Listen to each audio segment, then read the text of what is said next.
Bonsoir et bienvenue, fidèle au rendez-vous. Eloge Okamba, bonsoir, bienvenue sur ce plateau. Bonsoir. Et face à lui, notre Eloge Ganaro, bonsoir Eloge. Bonsoir, bienvenue sur ce bonsoir plateau. 90 minutes au Bénin, c'est ici et maintenant. Et pour les 30 premières minutes de sujet, ça se précise pour la tenue effective des élections communales et municipales. 14 941 bureaux de vote pour accueillir dimanche prochain plus de 5 millions d'électeurs, encore 2 jours, et la campagne exclusivement médiatique sera conjuguée au passé, sauf à noter un débordement sur le terrain qui arrache le coup de gueule du président de la Sénat, Emmanuel Tiando, qui vient quelque peu rappeler les partis politiques à l'ordre, le non-respect des gestes barrières, notamment l'interdiction d'attroupement qui est allègrement violée, le comportement citoyen voulu par ces temps de Covid-19 qui est donc sérieusement mis à mal. Qu'en sera-t-il au jour du scrutin? C'est la grosse épine dans la plante des pieds des structures en charge du vote. La rentrée des classes, on le sait, est effective depuis lundi dernier.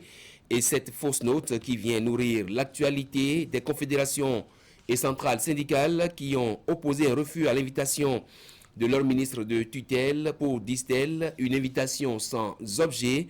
La rencontre prévue pour ce jeudi a du plomb dans l'aile. Le mécontentement syndical est-il irréversible ou pas? Analyse de mes confrères dans un instant.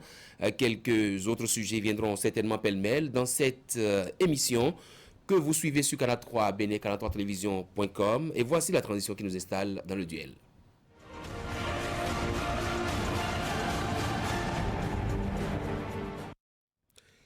Je retrouve donc mes deux éloges du jour, éloge Gandaro, éloge Okambawa. Éloge Gandaro, ça se précise pour les communales du dimanche prochain. Tout à fait, parce que nous abordons, vous le savez, depuis lundi, la deuxième étape de la campagne électorale, qui doit prendre fin, je crois, le vendredi prochain. Donc, tel que nous l'avons vu, tout se passe bien, mais avec quelques fausses notes. Parce qu'il a été dit que cette campagne doit être essentiellement médiatique.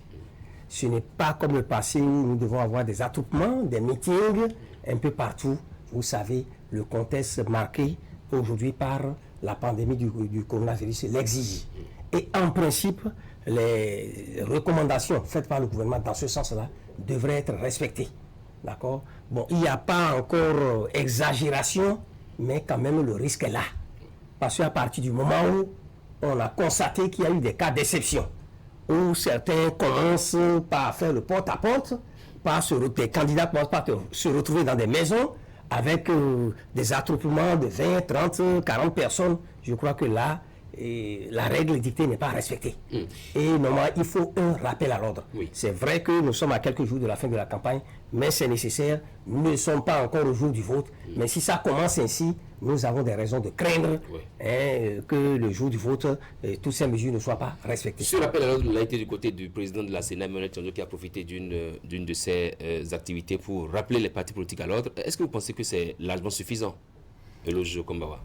Oui, je crois que ça aura quand même un effet dissuasif sur le comportement des uns et des autres en cette période de campagne où les campagnes ne doivent pas se dérouler de façon habituelle.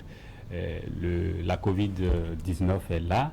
Le gouvernement a dicté des prescriptions, des lois et des dispositions à prendre pour ne pas faire évoluer la propagation. Mais on se rend compte que les partis politiques, toutes tendances confondues, ont tout fait de retrouver l'effervescence classique des campagnes électorales. Et donc c'est ça qui perturbe un peu, qui perturbe un peu le fonctionnement qui est prescrit en cette période de façon particulière. Écoutez, personne ne peut se cacher, les meetings, la seule chose, c'est la seule différence que c'est dans des espaces c'est fermé, c'est dans des espaces fermés, mais sans aucune règle, sans aucun respect des règles prescrites pour faire reculer la propagation du Covid-19.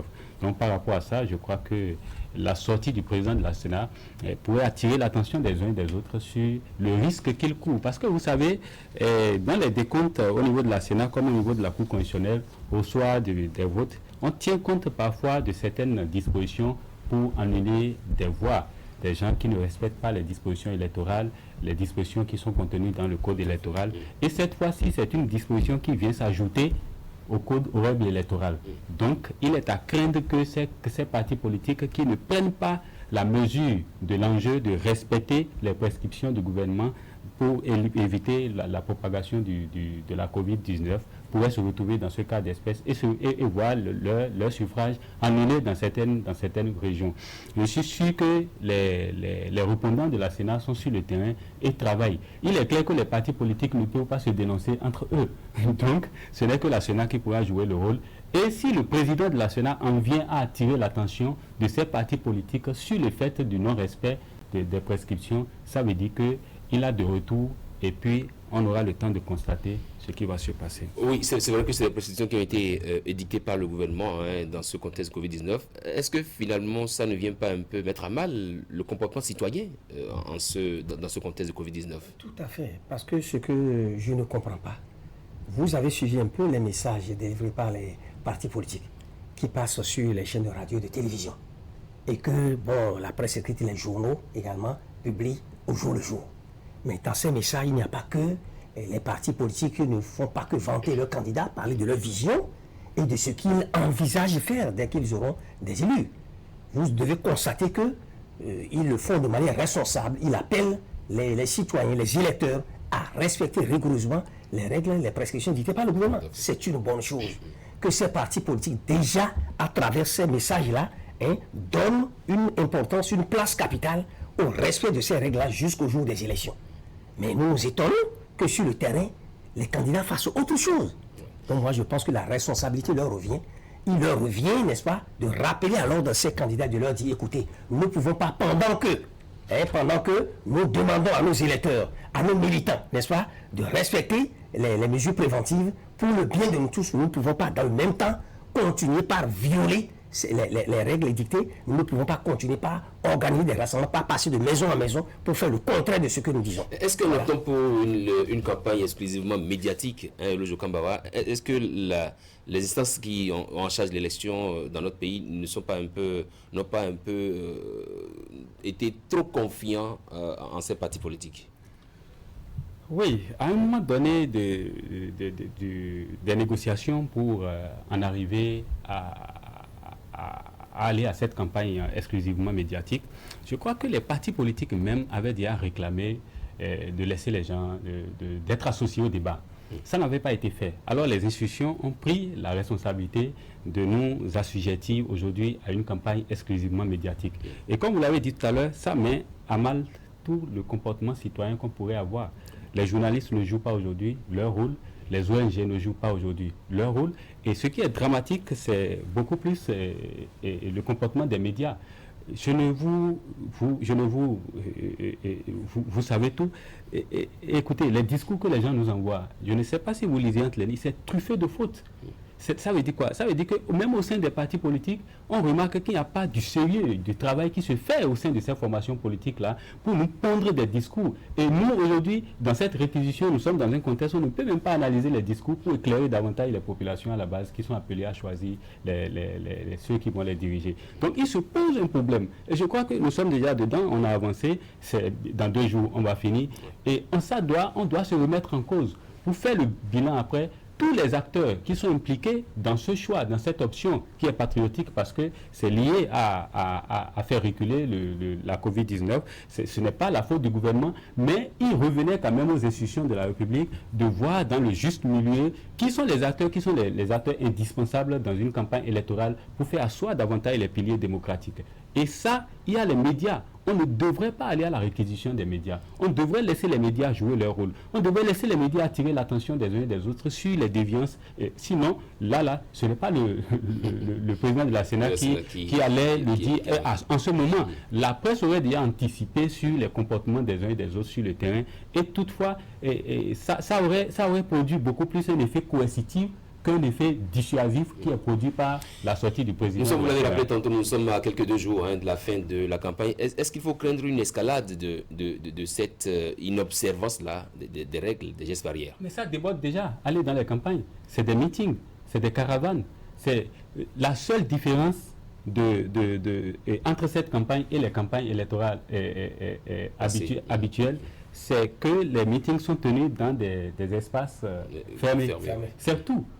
Et ça déborde. Allez dans les campagnes, allez voir.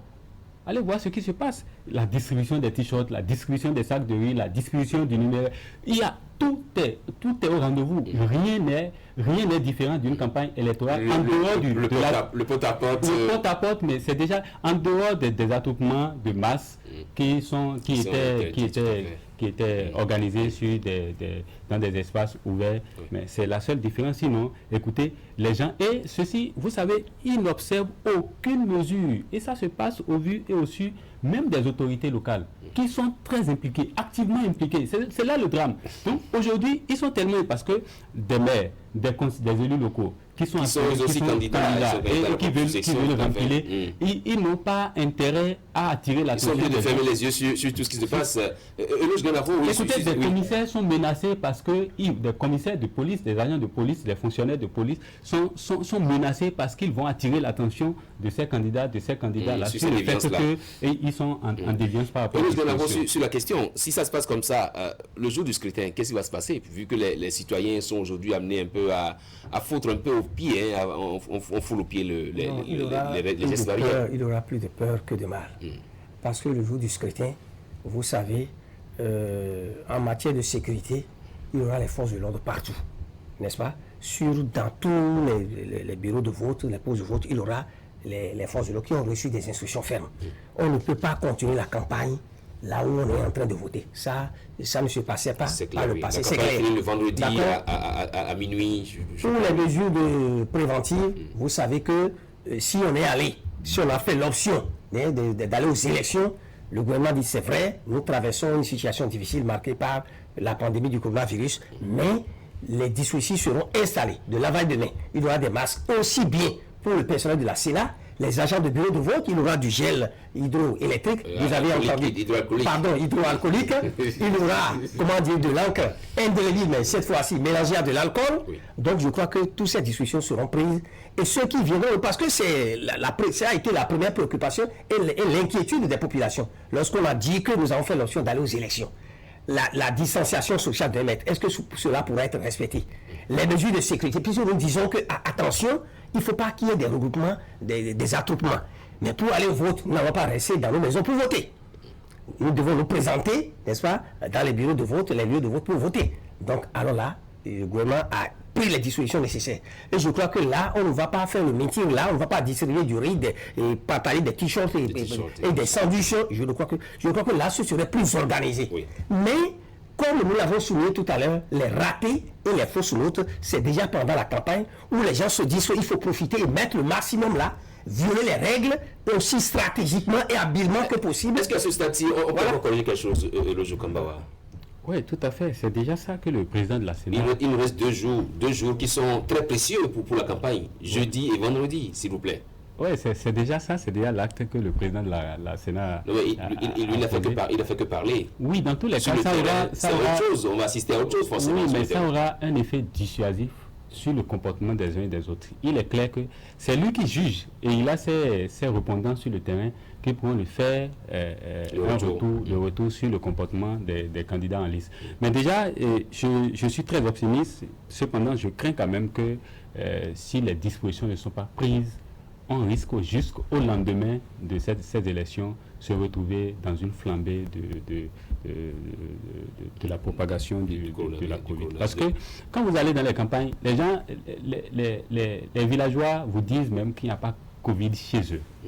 Et donc, bon, c'est libre cours au comportement habituel, alors que nous sommes dans un contexte spécifique où on doit observer les gestes barrières, on ne doit rien négliger pour éviter que le virus continue de faire son chemin. Nous devons tout faire pour faire reculer le virus. Ce n'est pas la faute du gouvernement, c'est tout au contraire, c'est des options les plus régulières, les plus souhaitables. Parce que si ces options n'avaient pas été choisies, par exemple, imaginez ce que va être la campagne. Ça, à Cotonou, imaginez, tout le monde, on va se permettre les embrassades, les accolades de tous les jours, boire comme on veut, manger en attroupement, tout ce que se serrer les mains, tout ça. Vous voyez, donc dans tous les cas, ça a permis quand même de faire de créer une certaine méfiance, de créer le climat de méfiance qui on va tirer les leçons, puisque c'est le dernier numéro avant dimanche. On va tirer les leçons de cette campagne. Quand vous voyez à peu près le déroulement, qu'est-ce que vous avez comme inquiétude? Les partis politiques ont une lourde responsabilité. Parce que tout à l'heure, il a souligné le fait que les messages même, c'est des messages mal rédigés, mal formulés. Les médias ou les journaux même là, ne sont pas là pour jouer ce rôle. D'accord? Nous supposons que ces partis politiques-là, qui même bien avant la campagne, ont insisté sur l'équité, ont insisté sur l'égalité de la part des institutions chargées d'organiser les élections, de la part du pouvoir. Je crois que le pouvoir a joué son rôle. Aujourd'hui, vous constatez que c'est le même message, n'est-ce pas, qui passe dans les mêmes fréquences de temps, n'est-ce pas, 10 minutes le matin, 10 minutes en milieu de journée, 20 minutes le soir. C'est respecté. Et dans les journaux, il n'y a pas de disproportion entre les messages d'un parti de tel autre. Ça veut dire que le pouvoir, le gouvernement a joué sa partition, les médias sont en train de jouer leur partition, mais au niveau des partis politiques, nous n'allons pas jeter du discrédit sur tous les partis. Vous suivez des messages qui sont bien audibles, qui passent. C'est de la véritable communication. Quand vous écoutez certains représentants de partis politiques venir présenter leur message.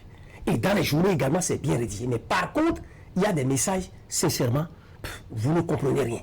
Même quand ça passe sur les antennes de radio-télévision, on va du coq à l'âne, on ne sait pas là où on va, quelle vision, qu'est-ce qu'on veut dire au juste, on ne comprend rien.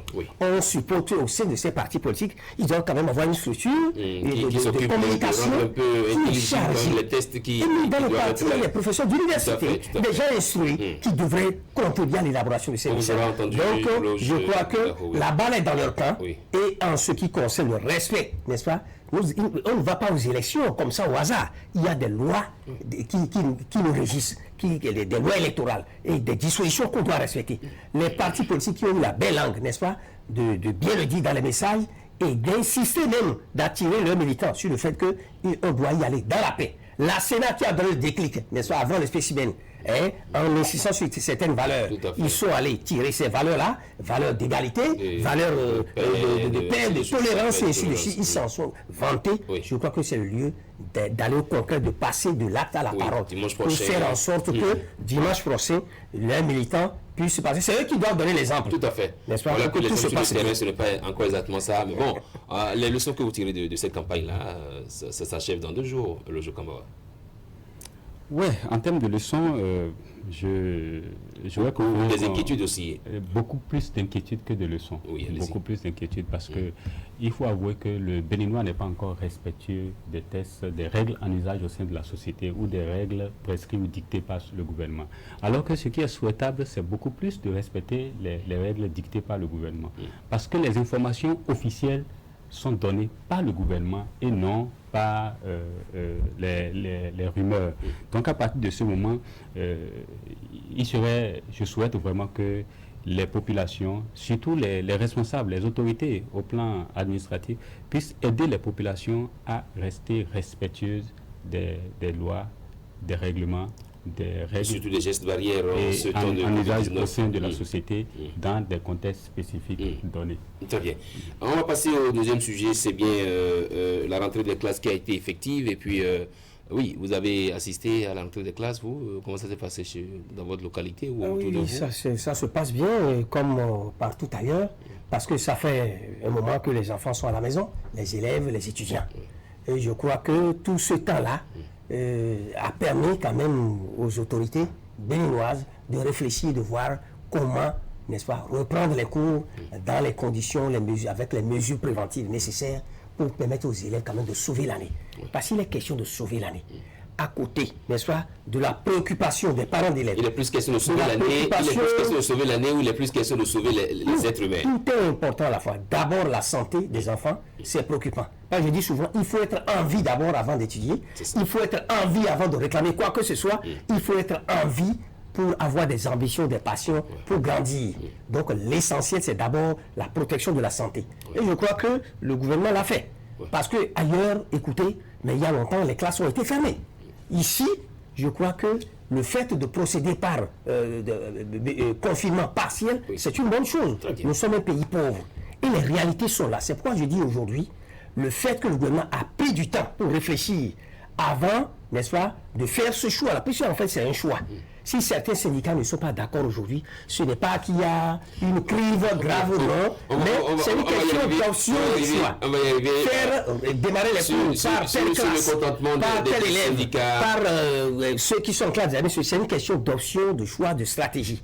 Maintenant, les acteurs peuvent ne pas s'entendre là-dessus. Oui. Dans ce cas, il est nécessaire qu'ils se voient. Sur cette mésentente-là, attendez, on va y arriver. Eloge Okambara, sur cette question, oui. Après 6 semaines de congé, les enfants ont repris les salles, le chemin des classes. Est-ce que vous attendiez à ce qu'on reprenne un peu comme ça a été fait le 11 mai, pardon? Oui, dans tous les cas, c'est que on doit reprendre le chemin des classes. D'accord? Parce que déjà, la nature nous a donné l'opportunité de ne pas voir le taux de contamination grimper dès les premières alertes. Oui, les premières alertes, oui. Les premières alertes, oui. Donc, le taux, la nature nous a donné cette opportunité de ne pas voir le taux monter. Et donc, ça nous a permis de prendre du temps pour réfléchir, voir un peu comment ça se passe ailleurs, réfléchir sur les dispositions à prendre et les comparer aux dispositions, à l'effet produit par les dispositions, les mêmes dispositions qui ont été prises ailleurs. Et je crois que les options qui ont été choisies produisent leurs effets. La rentrée est effective. Les gens ne s'en plaignent pas trop. Si, entre-temps, ça avait créé beaucoup plus de dégâts qu'on l'espérait, c'est que vous aurez déjà entendu des cris, des bruits de bottes un peu partout, ou carrément des parents d'élèves qui vont décider de ne pas envoyer les enfants ou de ramener encore les enfants à la maison. Ça n'a pas été le cas. Ça veut dire que tout le monde est conscient de ce qu'il faut sauver l'année et que donc on s'en tient aux dispositions prises. Vous avez dit qu'il n'y a pas eu de bruit de bottes, certes, mais il y a que les centrales et confédérations ont décidé de ne pas aller à cette rencontre-là qui est censée avoir lieu ce jeudi. Est-ce que vous comprenez un peu ce refus des syndicalistes d'aller à cette rencontre-là? Oui, c'est tout à fait normal. C'est même raisonnable que les syndicalistes refusent d'aller à cette rencontre parce que les 3 ministres chargés de l'éducation n'ont pas été un peu sérieux, à mon avis. Vous savez, quand cette affaire, nous sommes allés à la suspension des cours, les syndicalistes ont pris le temps d'écrire chaque fois, d'informer le gouvernement sur les mesures qui peuvent être prises pour anticiper sur la reprise des cours. Donc, à un moment donné, avant d'aller à cette reprise, il était quand même de bon ton, normal de les appeler, de dialoguer avec eux pour voir et s'entendre parce que nous sommes dans un contexte de cogestion. Le gouvernement propose, les acteurs analysent parce que c'est eux qui sont sur le terrain et on dit souvent que le terrain commande. Donc ils ont l'expérience de ceux qui vivent sur le terrain et ils peuvent faire de belles propositions au gouvernement. Et ces 3 ministres devraient quand même les écouter avant de lancer la... Moi je ne pense pas... Je ne vois pas ce qu'on leur demande de venir dire pendant qu'ils ont déjà lancé la machine. Ça me pose un problème. Donc je crois qu'ils ont été négligés et ce mécontentement est dû au fait qu'ils ont été négligés. Pas parce qu'ils n'ont pas encore des propositions à faire. Oui. Quand les 3 ministres vont réussir quand même à ramener la balle à terre, ils vont continuer le dialogue parce que c'est des gens quand même, quand vous les avez, si vous les suivez un peu, vous allez constater qu'ils n'ont pas des actes, ils ne sont pas comportés comme des réfractaires. Ils ont fait des propositions, ils n'ont pas empêché la rentrée d'avoir lieu. Et donc, à partir de ce moment, on devrait quand même leur vouer ce respect-là, de n'avoir pas été réfractaire pour empêcher la reprise des cours. Oui, le jeu Ganaro, sur la question, est-ce que vous comprenez un peu sur la question des syndicalistes qui parlent de refus poli? Oui, je suis d'accord avec eux et je ne suis pas d'accord avec eux. Allez-y, on vous écoute sur ces deux sujets. Tous, les syndicats comme le gouvernement, défendent la même cause. C'est pourquoi aujourd'hui, je dis que la réaction des syndicats, c'est normal, parce que ça montre que eux-mêmes, ils sont préoccupés, n'est-ce pas, par cette question-là, l'effet de cette pandémie-là. Ils veulent aussi contribuer et faire en sorte que les enfants soient protégés. Ce n'est pas qu'ils veulent du mal des élèves, pas du tout. Donc, s'ils ont fait des propositions au préalable, et si aujourd'hui le gouvernement n'a pas pu, les ministres en question n'ont pas pu les rencontrer à temps, et que la rentrée a commencé, ils manifestent un certain mécontentement, moi je pense que c'est normal. Ça montre qu'ils sont aussi préoccupés par la situation des enfants, et ils veulent que tout se passe bien pour que les enfants, leur santé soit préoccupée, ne soient pas contaminés. Vous êtes d'accord avec moi?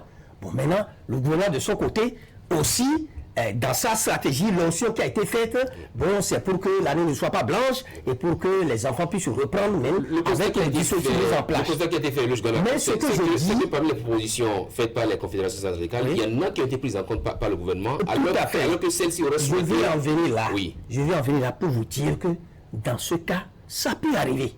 Ce qui se passe maintenant, ce n'est pas un drame, ce n'est pas une crise majeure où c'est la tension entre les syndicats ou le gouvernement. Les deux parties défendent la même cause. Si un mal donne quelque part, c'est normal que les syndicats réagissent ainsi. Mais ce que je dis, ça peut durer quelque temps, mais en cas de conflit, de désaccord, on ne peut régler ça que par le dialogue. Donc la colère doit durer un temps raisonnable pour qu'ils aillent à la table de négociation, pour que le gouvernement puisse, n'est-ce pas, trouver des solutions à ce qui fâche, à ce qui ne va pas. Parce qu'en fait, c'est l'intérêt général. Se fâcher, dit, bon d'accord, allez-y comme vous l'avez fait, bon, ça peut entraîner des morts, ce n'est pas là la solution. Ils sont même des parents d'élèves. Donc même s'il y a eu des faux pas, je pense que ça ne peut être réglé que par le dialogue. Et comme ils ont déjà, n'est-ce pas, un créneau pour ça, une essence pour ça, je pense que c'est mieux, après la colère, d'accepter d'aller à la table, de discuter pour trouver une porte de sortie. Sur cette question-là, vous n'êtes pas totalement d'accord, Loge Okambara? Non, en fait, mon confrère m'a amené à dire ce que je ne voulais pas dire sur ce plateau. C'est que le gouvernement ne voulait pas en fait donner l'opportunité aux syndicalistes d'utiliser cette tribune-là, pour demander aux acteurs de l'éducation de ne pas faire la rentrée. Parce que ça pourrait arriver. Si les débats, si la discussion avait été faite en amont, les syndicalistes pouvaient demander qu'on repousse et ils allaient profiter de la tribune offerte plutôt par le gouvernement pour lancer la balle. Et quand ils vont lancer, ça va prendre, la malaise pourrait prendre facilement. Donc, le gouvernement a juste esquivé. Mais on aurait pu constater qu'on a un syndicalisme doux, doux plutôt même, et que un syndicalisme doux, et qu'il ne se comporte plus comme des réfractaires. Donc à partir de ce moment, leur donner l'opportunité, ça pourrait être peut-être de façon dans l'informel, ça peut être de façon officieuse entre les trois ministres et mais que direz-vous si pendant que le gouvernement lançait la rentrée, les syndicalistes avaient demandé à leur mandant, à leurs militants de ne pas aller, de ne pas aller en classe. Justement, les enseignants attendaient d'ailleurs ça, en fait. Mais s'ils n'en sont pas arrivés là, ça veut dire que ça confirme que nous avons un syndicalisme doux et qu'ils ne se comportent plus aujourd'hui comme des réfractaires face aux décisions prises par le gouvernement. Est-ce que finalement, c'est pas le dialogue social qui est un peu... en partie en compte, parce que en fait, les syndicalistes proposaient que ce soit seulement les classes d'examen qui reprennent, d'accord? Et que, bon, la maternelle et les classes intermédiaires et autres, là, et qu'on attende, n'est-ce pas, pour s'assurer, n'est-ce pas, que les mesures de protection, les dispositifs de protection soient vraiment au point et qu'ils puissent se rassurer. Vous savez, les plus petits, leur dit de porter les masques, ne pas se rassembler, c'est toujours difficile.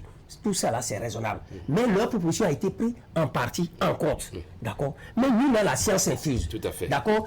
Tel qu'on peut dire que le gouvernement n'est pas le plus intelligent, n'a pas la meilleure des solutions, les syndicalistes aussi, on peut dire que n'a pas le dernier mot. Voilà, donc moi je dis que tout le monde concourt à la même cause, et je crois que l'essentiel, je l'ai dit tantôt, ce n'est pas qu'on veut, comment dire... Il faut aller au dialogue. Oui, il faut aller au dialogue, nécessairement. Il faut se parler. Il faut aller au dialogue. Après la colère... Il faut se comprendre. Il faut se comprendre. Parce que l'enjeu est national. C'est l'enjeu national. Merci à vous, cher Loge Okambara, merci à vous d'être passé. Merci à vous, Loge Ganaro, de Loge sur ce plateau. Merci. Donc, c'était le DIEN. Tout de suite, on va se déplacer pour le journal.